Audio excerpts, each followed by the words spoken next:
ছাত্ৰ ছাত্ৰীসকল বহুত দিন তোমালোকৰ মাজলৈ মই অহা নাই পাঠ লৈ মই তোমালোকৰ মাজলৈ অহা নাই। আজি মই পুনৰ অকণমান পাঠৰ কথা আলোচনা কৰিম অষ্টম শ্ৰেণীৰ ছাত্ৰ ছাত্ৰীসকলৰ লগত। অষ্টম শ্ৰেণীৰ ছাত্ৰ ছাত্ৰীসকলৰ লগত আজি মই অকণমান পাঠৰ কথা আলোচনা কৰিম। আৰু আলোচনা কৰিম মানে আচলতে আমাৰ অসমীয়া জাতিটো যদি আমি গঠনৰ কথা চিন্তা কৰোঁ, যদি ভাবোঁ যে আমাৰ অসমীয়া জাতিৰ জনক কোন, তেতিয়াহ'লে আমি ক'ব লাগিব চাওলুং চুকাফা। চাওলুং চুকাফাই ৭ ৰাজ সামৰি একৰাজ কৰি বৃহত্তৰ অসমীয়া জাতি গঠন কৰিছিল। এই অসমীয়া জাতি গঠন প্ৰক্ৰিয়াৰ পাছত এটা জাতিৰ কাৰণে ভাষা, সংস্কৃতি, বিভিন্ন উপাদানৰ প্ৰয়োজন। আৰু তাৰ পিছতেই আমি যিজন ব্যক্তিৰ নাম ল'ব লাগিব, যিজন ব্যক্তিৰ ছত্ৰছায়াত, যিজন ব্যক্তিৰ সৃষ্টিত, যিজন ব্যক্তিৰ কল্পনাত অসমীয়া জাতীয় জীৱনটো চলি গৈ আছে, অসমীয়া ভাষা, অসমীয়া সংস্কৃতি যিজন ব্যক্তিৰ আদৰ্শৰ আধাৰত চলি গৈ আছে, সেই ব্যক্তিজনক আচলতে এতিয়াও আধ্যাত্মিকভাৱে ধৰ্মীয় সমাজত তেওঁক ভগৱন্তৰ অৱতাৰ বুলি ভবা। সেইগৰাকী মহান পুৰুষ যাক আমি অসমীয়া জাতিয়ে গুৰুৰ আসনত অধিষ্ঠিত কৰিছোঁ, যাক জগতগুৰু বুলি আখ্যা দিয়া হৈছে, সেয়া হৈছে মহাপুৰুষ শ্ৰীমন্ত শংকৰদেৱ। আমি প্ৰত্যেকে শ্ৰীমন্ত শংকৰদেৱৰ বিষয়ে আমি প্ৰত্যেকে জানো। 1449 চনত জন্ম হৈছিল।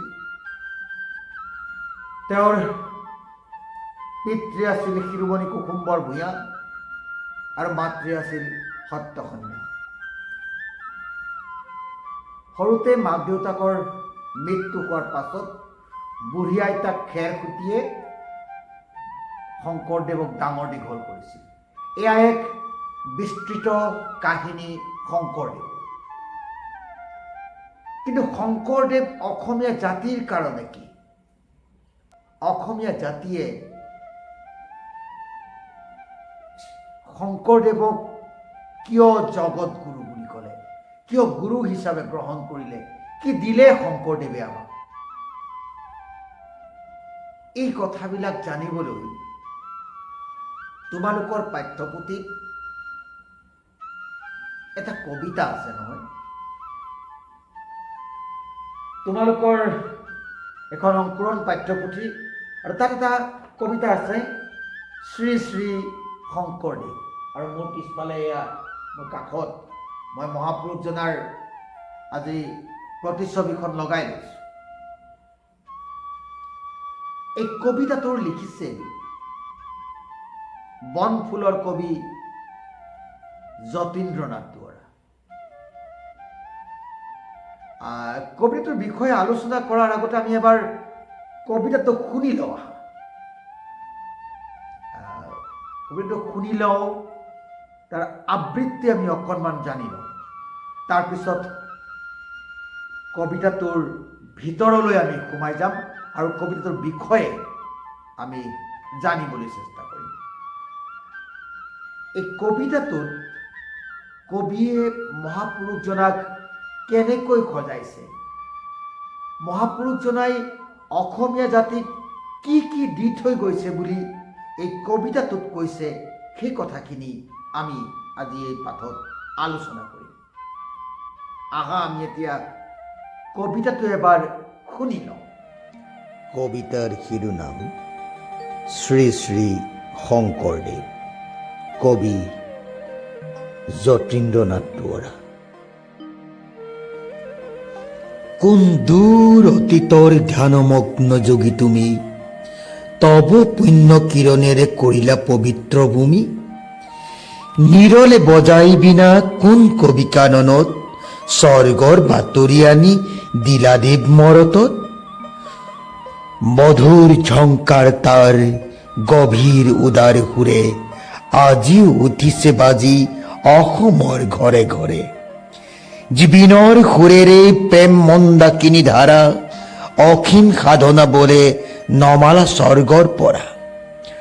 বোৱালা ভক্তিৰ সোঁত, দিলা ধৰ্ম দিলা জ্ঞান, দিলা ভাষা অসমক কৰিলা জীৱন দান।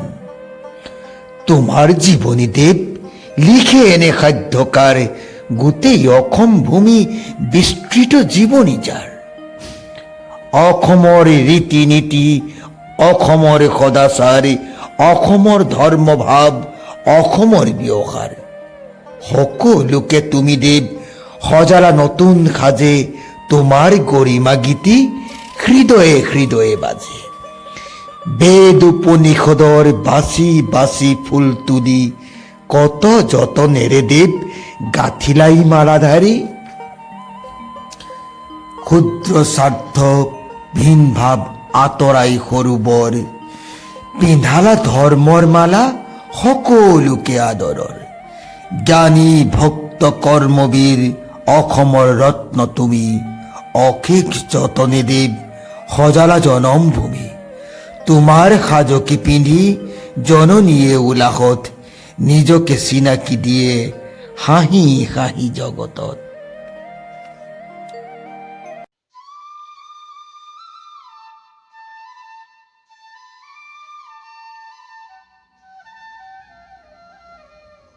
শুনিলা কবিতাটো? এই কবিতাটোত কবি যতীন্দ্ৰনাথ দুৱৰাই মহাপুৰুষজনাক তেখেতৰ নাম উচ্চাৰণ নকৰাকৈ এই কবিতাটোত তেখেতৰ সকলোবিলাক দিশ, সকলোবিলাক জ্ঞানৰ ভঁৰাল, তেখেতে দি যোৱা অৱদান উল্লেখ কৰিছে। কোন দূৰ অতীতৰ ধ্যানমগ্ন যোগী তুমি, তব পুণ্য কিৰণেৰে কৰিলা পবিত্ৰ ভূমি।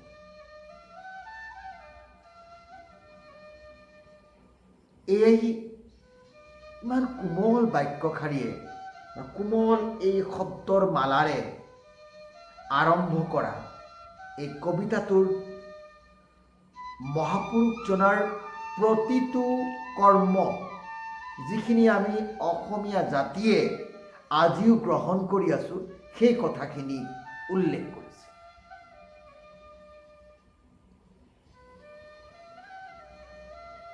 কবিতাৰ ছন্দময় গতিত মহাপুৰুষজনা ইমান ধুনীয়াকৈ সজাই তোলা হৈছে যে আমি কবিতাটোৰ প্ৰতিটো শব্দই মহাপুৰুষজনাৰ গুণ গৰিমা গাই গৈ আছে।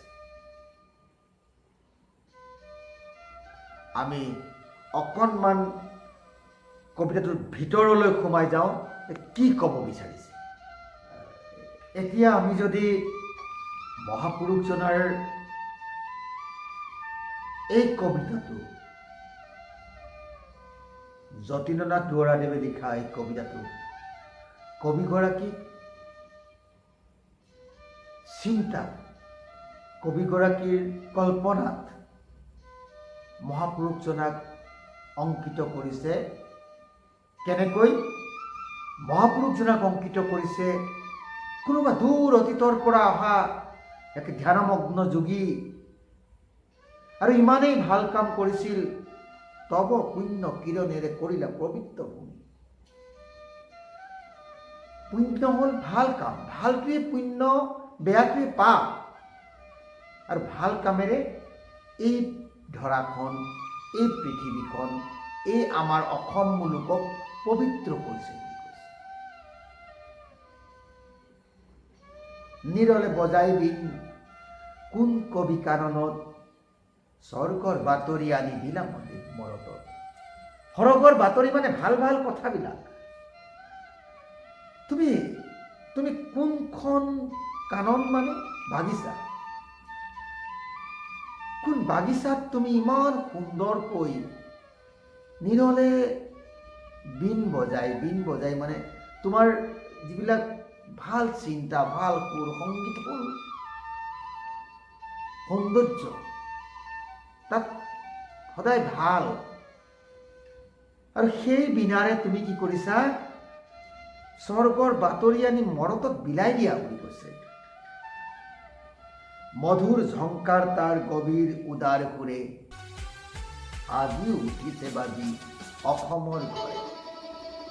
অসমৰ ঘৰে ঘৰে আজিও সেই মহাপুৰুষজনাই দি যোৱা অমৃত বাণীসমূহ, মহাপুৰুষজনাই দি যোৱা যিবিলাক আমাৰ ভাল চিন্তা চেতনাৰ যিখিনি কথা, আমাৰ আচাৰ ব্যৱহাৰ, আমাৰ সংস্কৃতি, আমাৰ কৃষ্টি, এইখিনি আজিও অসমৰ প্ৰতি ঘৰ মানুহে মহাপুৰুষজনাই দি যোৱা সেই অমৃত বাণীখিনি। যিগৰাকী মহাপুৰুষে কৈছিল যে কুকুৰ শৃগাল গৰ্ধৰ বড়ো আত্মাৰাম জানিয়া সবাক কৰিবা প্ৰণাম। পৃথিৱীৰ প্ৰতিটো জীৱ জন্তুক ভাল পাবলৈ, প্ৰতিটো জীৱ জন্তুৰ আমাৰ ভগৱন্তৰ সৃষ্টি বুলি কৈ সকলোকে মৰম কৰিবৰ কাৰণে, সকলোকে ভাল পাবৰ কাৰণে যি তেওঁ আমাক উপদেশ দি গ'ল, যিবিলাক আমাক তেওঁ শিক্ষা দি গ'ল, সেই শিক্ষা আজিও অসমীয়া জাতিয়ে গ্ৰহণ কৰিছে। আমাৰ যি সদাচাৰ, আমাৰ যি আচাৰ ব্যৱহাৰ, আমাৰ যি কথন শৈলী, আমি ডাঙৰৰ প্ৰতি আমাৰ যিটো শ্ৰদ্ধা, ভগৱন্তৰ প্ৰতি আমাৰ যিটো শ্ৰদ্ধা, ঈশ্বৰৰ প্ৰতি আমাৰ যিটো শ্ৰদ্ধা, বা অস্পৃশ্যতা নাইকিয়া হোৱা, যিটো সকলোকে সমান দেখা, উচ্চ নিচ ভেদাভেদ নাইকিয়া কৰাৰ যিটো আমাৰ মাজত যিখিনি চিন্তাধাৰা, সেই চিন্তাধাৰা জাগ্ৰত কৰাৰ মূল মানুহজনে হৈছে মহাপুৰুষ শ্ৰীমন্ত শংকৰদেৱ। আৰু সেইকাৰণে কবিয়ে কৈছে যে বোৱালা ভক্তিৰ সুত, দিলা ধৰ্ম, দিলা জ্ঞান, দিলা ভাষা অসমক, কৰিলা জীৱন দান। আগতে অসূয়া অপ্ৰীতি আছিলে, মানুহৰ মাজত উচ্চ নিচ ভেদাভেদ আছিলে, মানুহৰ মাজত বেয়া চিন্তাধাৰা আছিলে। কিন্তু মহাপুৰুষজনাই যেতিয়া ভক্তিৰ সুতেৰে, ভক্তিৰ জ্ঞানেৰে মানুহবিলাকক শিক্ষিত কৰিবলৈ আৰম্ভ কৰিলে, আৰু তেতিয়া মানুহবিলাকে কি কৰিলে, মানুহবিলাকক আমাৰ জাতিটো, আমাৰ ভাষাটো, সকলোকে নতুন জীৱন দান দিবলৈ আৰম্ভ কৰিলে। কেনেকৈ কৰিলে? তেখেতে ভাষাৰ সৃষ্টি কৰিলে, সাহিত্য ৰচনা কৰিলে, ভাষাত সাহিত্য ৰচনা কৰিলে। তেখেতে নাটক লিখিলে, গীত লিখিলে, বিভিন্ন ধৰ্মশাস্ত্ৰবিলাক লিখিলে, কীৰ্তন লিখিলে, ভাগৱত লিখিলে, গুণমালা লিখিলে। এই যে তেওঁ সাহিত্যৰ ভঁৰাললৈ, আমাৰ ভাষালৈ কেনেকৈ আনিলে? বোৱালা ভক্তিৰ সুত, দিলা ধৰ্ম, দিলা জ্ঞান, দিলা ভাষা অসমক, কৰিলা জীৱন দান। তোমাৰ জীৱনীদেৱ লিখে এনে সাধ্যকাৰ, এনে এজন ব্যক্তি সৰ্বগুণাকাৰ। জয় গুৰু শংকৰ সৰ্বগুণাকৰ, যাকেৰি নাহি কেও পাম। আমাৰ কৈছে তুহাৰি চৰণে ৰেণু শতকোটি, বাৰে কৰো প্ৰণাম। এই শংকৰদেৱক গুৰু মানিছে, সৰ্বগুণাকৰ বুলি কৈছে। কিয় কৈছে? যে শংকৰদেৱে নকৰিছিলে কি? মহাপুৰুষ শ্ৰীমন্ত শংকৰদেৱে সাহিত্য জগতলৈ অৱদান আগবঢ়ালে, সংস্কৃতিলৈ অৱদান আগবঢ়ালে, গীতলৈ অৱদান আগবঢ়ালে, চিত্ৰশিল্পলৈ অৱদান আগবঢ়ালে।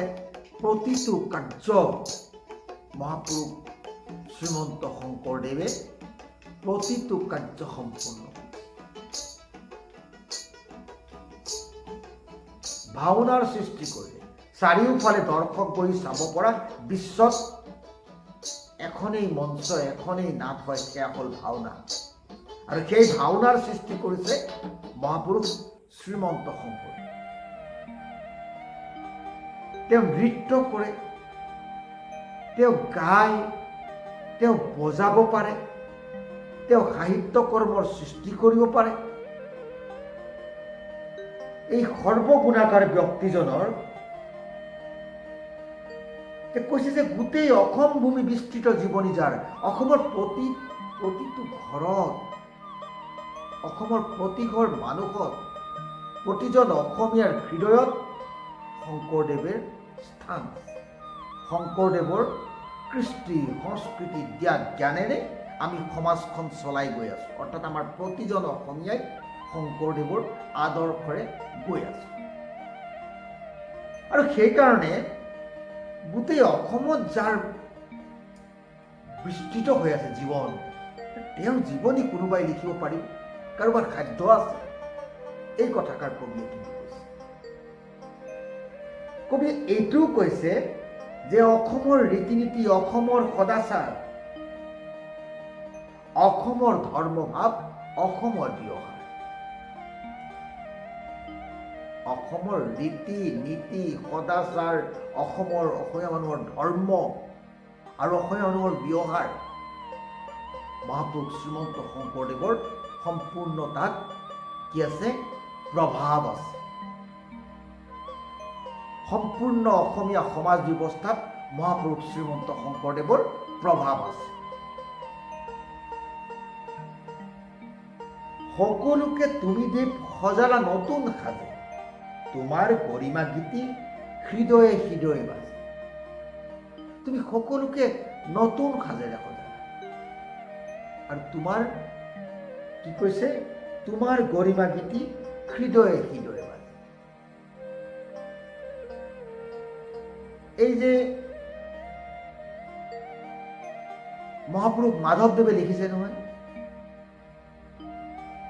হৰি নামৰসে বৈকুণ্ঠ প্ৰকাশে, প্ৰেময় অমৃতৰ নদী,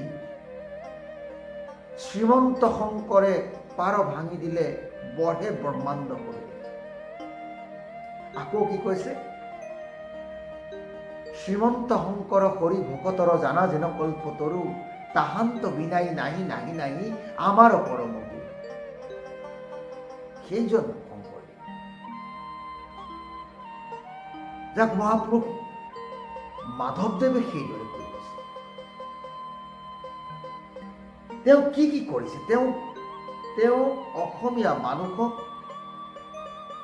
ধাৰ্মিক যিটো চিন্তাধাৰা, আধ্যাত্মিক যিটো চিন্তাধাৰা, সেইটো দিবৰ কাৰণে বেদ উপনিষদৰ পৰা বিভিন্ন সাৰ তত্ত্ব বুটলি আনি অসমীয়া মানুহে বুজি পোৱাকৈ অসমীয়া ভাষাত সেই গ্ৰন্থবিলাক ৰচনা কৰিছে। আমি কীৰ্তন জানো, ভাগৱত, গুণমালা, এইবিলাক ক'ৰ পৰা আনিছে? কৈছে ইয়াত, কবিয়ে কৈ গৈছে কিন্তু কথাষাৰ, যে বেদ উপনিষদৰ বাছি বাছি ফুল তুলি কত যতনেৰে দেৱ গাঁঠিলাই মালা ধাৰি। কৈ গৈছে। আৰু কি কৈছে? আমি জানো মহাপুৰুষ শংকৰদেৱে অস্পৃশ্যতা বৰ্জন কৰিছিলে, জাতিভেদ প্ৰথাটো নাইকিয়া কৰিব বিচাৰিছিলে। আৰু সেইকাৰণে তেওঁ বিভিন্ন সম্প্ৰদায়ৰ ব্যক্তিক তেওঁ শৰণ দিছিলে। বিভিন্ন সম্প্ৰদায়ৰ ব্যক্তিক তেখেতে শৰণ দিছিলে। আৰু সেইকাৰণে কবিয়ে কৈছে যে ক্ষুদ্ৰ স্বাৰ্থ ভিন ভাৱ আঁতৰাই সৰুবৰ, পিন্ধালা ধৰ্মৰ মালা সকলোকে আদৰৰ।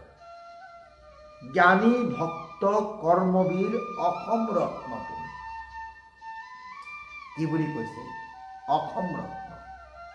জ্ঞানী বুলি কৈছে, ভক্ত বুলি কৈছে, কৰ্মবীৰ বুলি কৈছে, আৰু অসম ৰত্ন বুলি কৈছে। অশেষ যতনে দেৱ সজালা জনমভূমি। আমাৰ আজিৰ এই দেশখন, আমাৰ ভাষা, আমাৰ সংস্কৃতি, কাক লৈ আগবাঢ়ি গৈছোঁ? আমাৰ মূলধন কোন? আমাৰ মূলধন কি? মহাপুৰুষ শ্ৰীমন্ত শংকৰদেৱৰ সাহিত্য আৰু সংস্কৃতি হৈছে অসমীয়া জাতিৰ সাহিত্য সংস্কৃতিৰ মূলধন। আৰু সেইকাৰণে কৈছে যে তুমি অশেষ যতনেৰে আমাৰ দেশ, কি বুলি ক'লোঁ মই, আমাৰ ভাষা সংস্কৃতিৰ মূলধন যদি আমি চাওঁ তেতিয়াহ'লে শংকৰদেৱ, মহাপুৰুষ শ্ৰীমন্ত শংকৰদেৱে যিখিনি বস্তু আমাক দি থৈ গৈছিল সেইখিনিক লৈ আমি জাতিটো লাহে লাহে আমাৰ ভাষা সংস্কৃতিৰ বিকাশ কৰিব পাৰিছোঁ। আৰু সেইকাৰণে কবিয়ে কৈছে যে তোমাৰ সাজকে পিন্ধি জননীয়ে উলাহত, জননী কোন? মোৰ দেশখন, মোৰ আই মাতৃ, এই অসমখনৰ কথা কৈছে। এই অসমখনৰ কথা কৈছে। কি কৈছে? যে তোমাৰ সাজকে পিন্ধি জননীয়ে উলাহত, নিজকে চিনাকি দিয়ে সাগি আহি জগত।